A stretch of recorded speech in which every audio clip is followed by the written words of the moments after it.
Hello viewers, this is Machuka Nyarito TV, where we analyze socio-economic and political ways of our people, literally known as the House of Ideas. In the last 1 week, there have been several issues surrounding the Deputy President, Rigathi Gachagua, especially on his relationship with our president, that is William Samoei Ruto. Today, I will want us to critically look on who is Rigathi Gachagua or his political ways in the last maybe 2 years. Therefore, our topic will be Rigathi yesterday, today, and tomorrow. Before we dwell into our discussions, I do request our viewers, especially those who have come across to this channel for the first time, to subscribe so that YouTube will continue to notify them whenever we produce another episode. And for those who are members or those who have already subscribed, thank you so much for your continued support. Kindly continue watching, sharing, and even commenting so that we can better improve what we give to you. So back to our topic, which is Gachagua yesterday, today, and tomorrow. Why have I divided my discussion into 3 phases? It's because for the last 1 week, I have not been able to do an episode because of ABCD. And therefore, because I cannot discuss the same issues as from now going forth, and because they are being overtaken by time, I just decided to divide them into yesterday, today, and tomorrow so that I can recap all of them.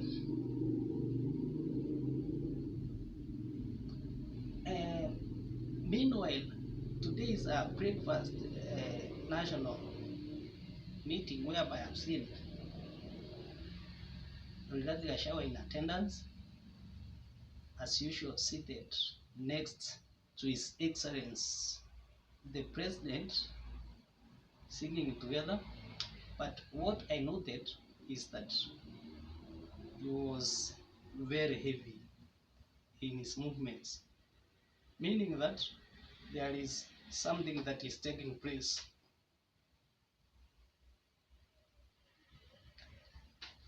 Gachagua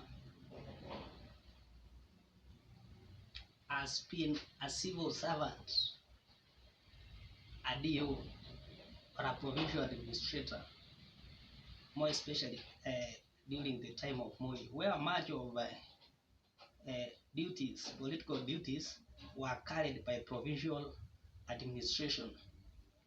This means that this man is not a person whom you can take for a ride.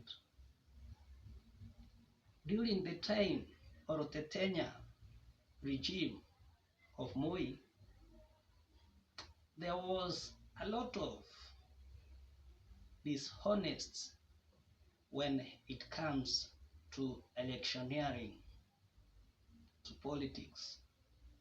You remember of the Mlolongo system, whereby those with the shorter queues were declared winners. So this is his background.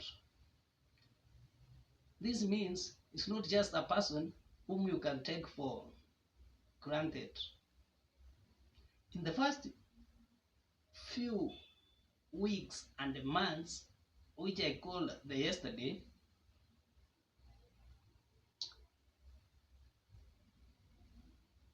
Rigathi Gachagua has been lamenting, he has been complaining over the former president, and even he has been condemning the prime minister, who is now our African Union Commission chairman candidate. The DO has also been fully involved in UDA party elections. I did an episode on the same, and what came out is that he was able to maneuver the UDA mafia, who wanted to introduce another position of our deputy governor, a deputy president, so that they can mutilate his powers. A reason as why I'm saying you cannot joke this man. He just went silent for about 6 months, and during his silence, much happened. The success and the failures of UDA party elections, on my personal opinion, can be attributed to him, because he has got specific interests. A reason as why he kept quiet. He is known as a man of screaming, just like my governor. When if he sees something passing by, Rigathi will always scream, and that's why you will not defeat him. He will scream to the topmost of his voice. After party elections, which are still on, which saw people like the Nairobi governor in trouble, maybe the reason as to why I was commenting yesterday on Rigathi Gachagua, that how can he just be threatened for 1 week and run to the forest.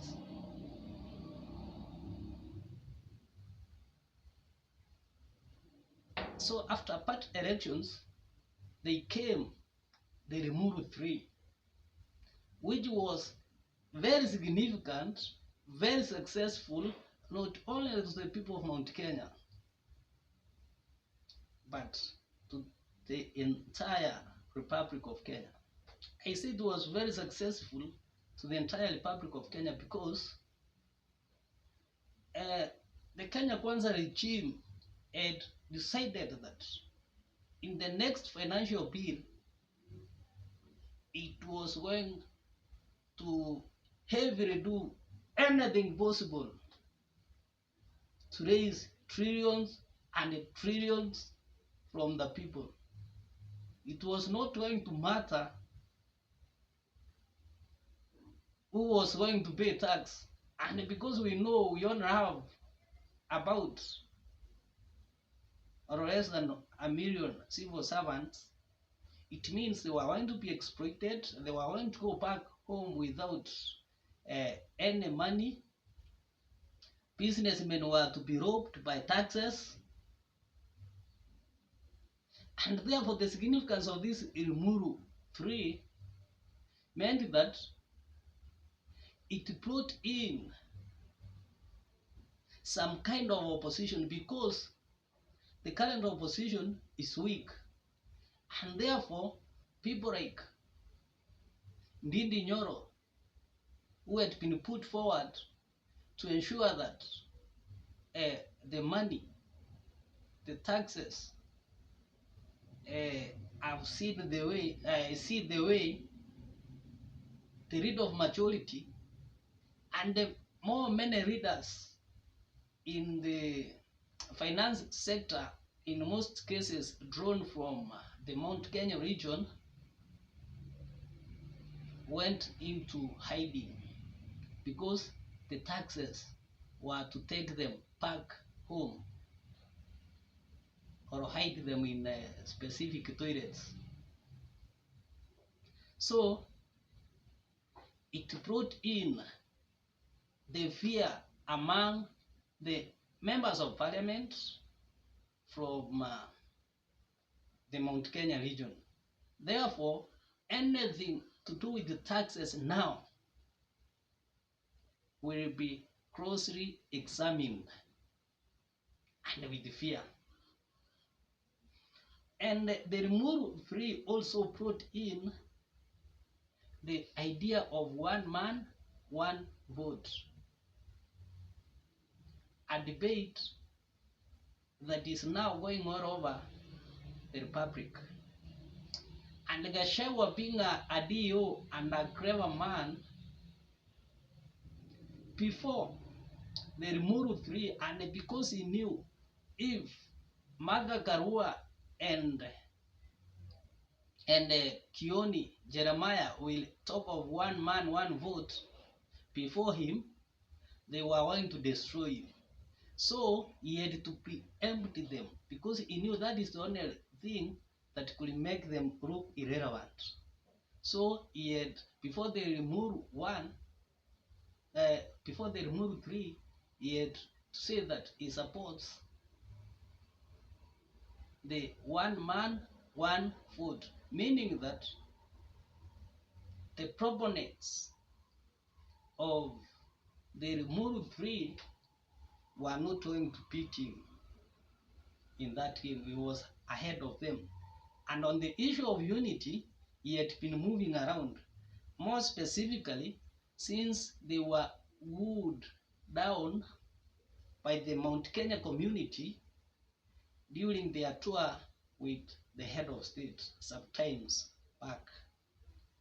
So he was ahead of them in that game. Despite the fact that the Remove 3 was very successful, there was also some issues that came up. While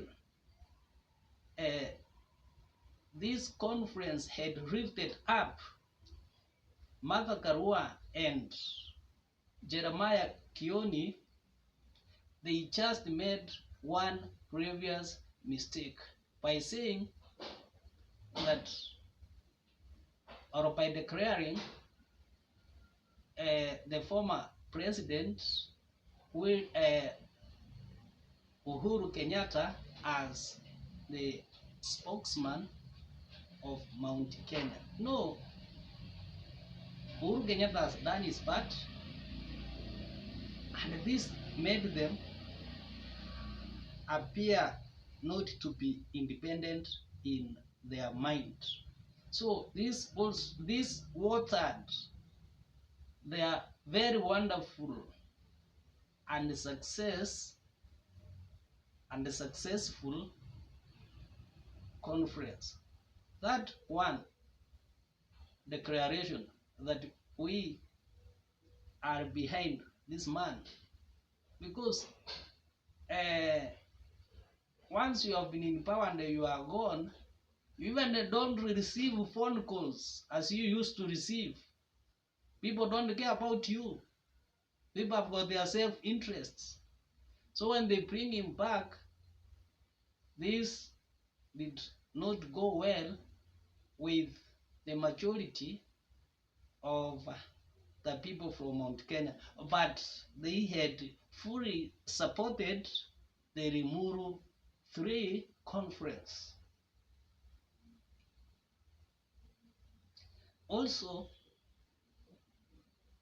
immediately after that, or within, if I'm not sure if they happened concurrently, there was the call of Gachagua. I call it the call of Gachagua, maybe by God, where he went to be given instructions by God in Mount Kenya, whereby he says that he had to fast for 1 week. But when I looked at him today, I saw him an healthy man, not a person who had to fast for 1 week. So during his fasting, many things happened. When he came out, when he was maybe washed by the blood of Jesus, he came out and surprised many Kenyans by saying that he is not going to fight his sister. He also showed an indication of wanting to discuss, to dialogue with the former president, whom he has been criticizing for quite some time. Of course, that was politics, but this time around, indicating that he wants to extend his hand to the former president, Uhuru Kenyatta. I'm not sure whether he was instructed by the Holy Spirit that once you go back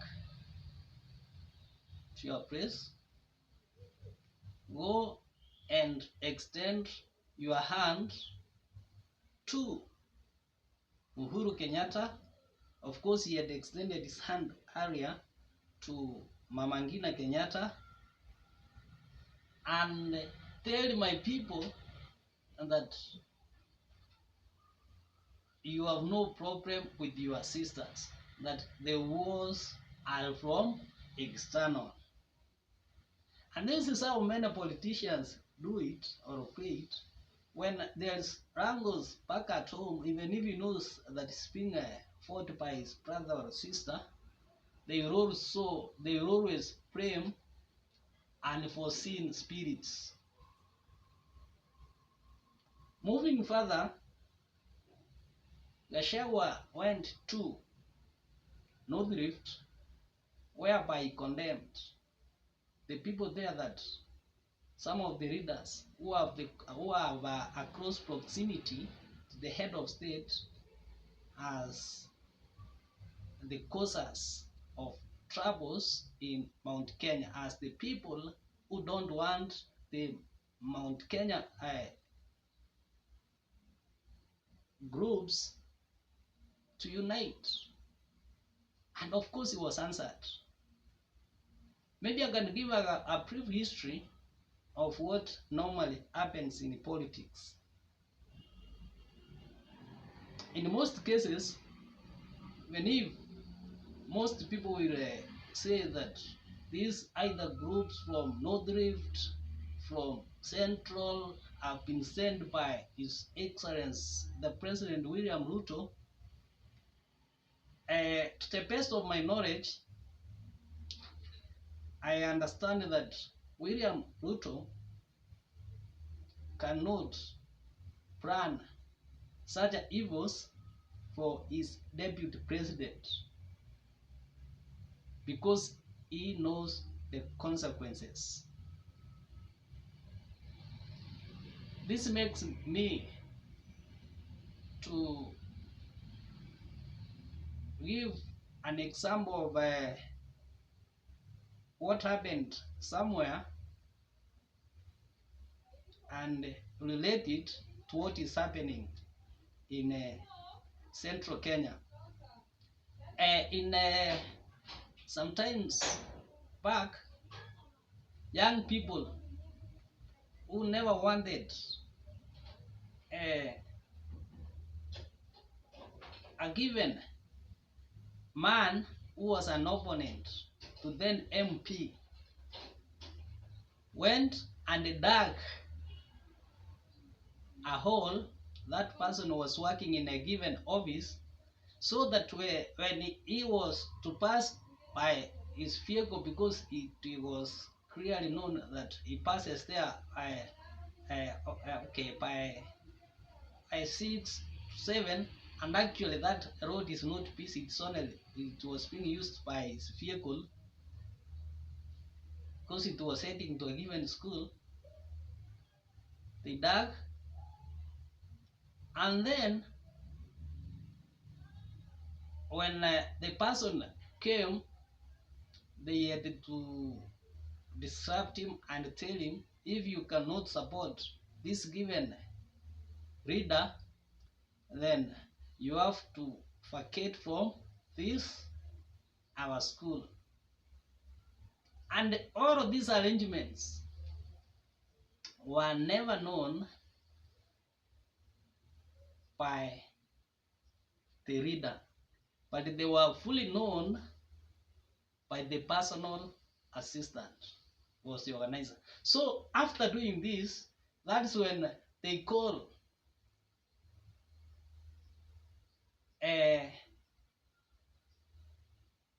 those readers and tell them, you know, we found this person doing ABCD, is preaching a gospel against you. So we decided to block him from entering his normal venue. We want him transferred. And first send us something so that we can eat. You have done a lot of work. And because it is politics, and you have been told that this man was doing something against you, you have nothing to do for your political survival. Because if you lose your young, strong men, then you will be fighting alone. So you find readers drawn in. That means it may not be exactly William Ruto who is behind the wars of Rigathi Gachagua, but the people around him. I, to some extent, agree with him that it is the people around him, because these people will do this and inform him, give him reasons as to why they are doing so. And once they give him reasons today, tomorrow, and the day after, you will find that the president is now being convinced that this person is doing something wrong to me. For example, if today Gachagua was maybe grooming in the National Prayers Day, the president may think that, so it is true, the information that I've been getting, this man is against me. So that's how these people, that's how the community, the surrounding group behave. Even the business community can fund the surrounding so that the surrounding can look for a way of disrupting whoever they don't want in the political circle. And there's also an episode I did earlier on in which I was talking about Gachagua advising him not to sleep, not to oversleep, because his position is very delicate. I think we can now see he's not the first person to face such issues. Men are faced, including his spouse, once they are in that position. This happens all over.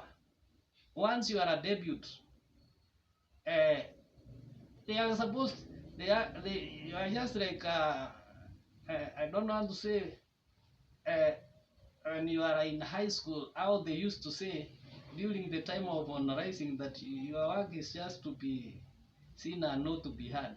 So that's what they feel like, that the deputy president should only be seen if given an opportunity to address the president or to welcome the president, just take 1 minute and may probably say, I do not have much to speak, Your Excellency, because this is your day, so that you are not involved in much of the discussions. Also,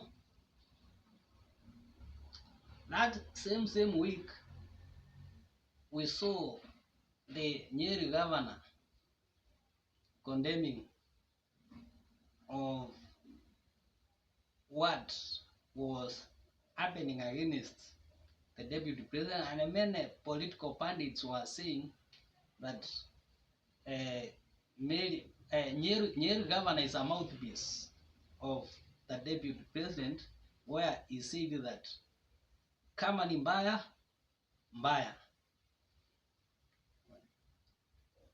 that if it is wrong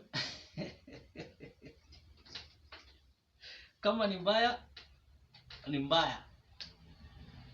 So the debate went on in that manner. What is the praise of Gachagua today? What is the praise of Gachagua today? Today, Gachagua is both a happy man and a frustrated man. He is a happy man because is now a topic of discussion everywhere. Today, if someone opens the radio, even in reserve areas, and there is no discussion, there is nothing in the headlines, there is no mention of Gachagua, you will switch to another station whereby at least you will get some news on Gachagua. So these issues that have happened in 2-3 days have brought him, have removed him the stains of it is our turn to eat, the stains that I will stand at the State House and ensure that it is only those who have shares will get in here. And on the process, even those who have shares do not get in that place. So they have removed those stains. Today, everyone, or most people, apart from a few in Mount Kenya,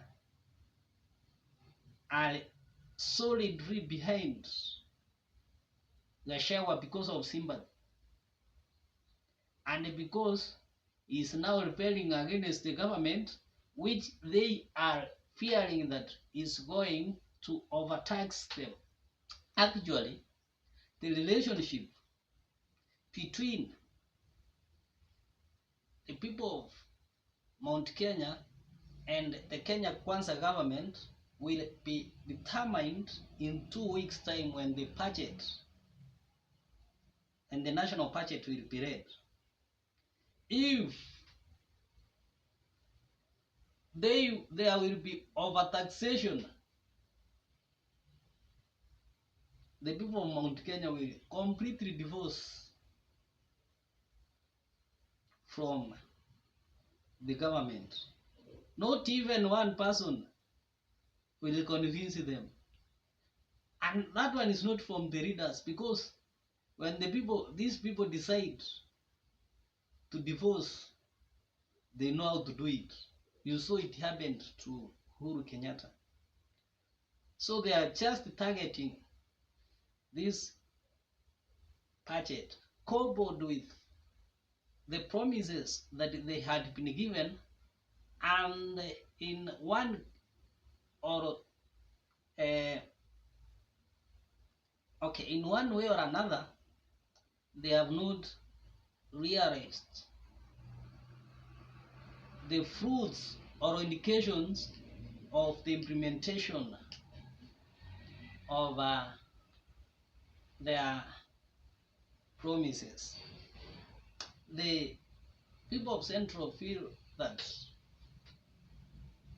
their young people, including the deputy president, have been put in those positions because they are the ones controlling the state at top positions, but they are there as puppets. Actually, they are repelling that they were not genuinely given those positions. that they are in those positions as puppets. So they are very bitter because they have their own sons in top positions, and those sons are being used according to them. They are being used against them. You see, the deputy president is the one in charge of tea sector reforms, supposed to ensure that the prices of tea, milk, macadamia, coffee have been improved. But they feel that once he is not been able to do so, then he has been put there as a puppet, so that when the campaigns come, they are told that we gave you this and that person to do the the forms. What happened? But generally, the people of Mount Kenya are being sympathetic to their own son. They say that we did protect William Ruto, was never our son. When he was being mistreated by our son, we cannot allow our own to be mistreated. And I think I've given them who could be mistreating them. You saw the Secretary General condemn some leaders, including Moses Kuria and Murkomen, and some UDA leaders for disrespect for the deputy president. And when the Secretary General says, then in Africa, it's not him speaking. It is the party leader. So you can away from that and see who is actually behind the troubles of Gachagua. So Gachagua is not a man to play with. He has that strength everywhere. Is being supported free by what the government is doing now. Raising taxes is in favor of Gachagua, because he will say, this is what I was condemning, and that's why these people are being against me. And Raia will of course be free behind him. What about tomorrow? The tomorrow of Gachagua. What about the tomorrow of Gachagua?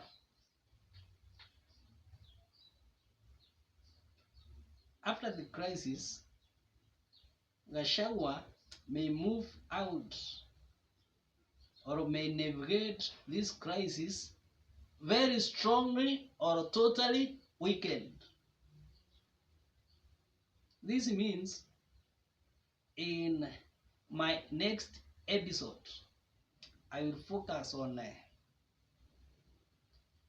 Gachagua 2027 presidential candidate against William Ruto. Have a blessed day. Thank you.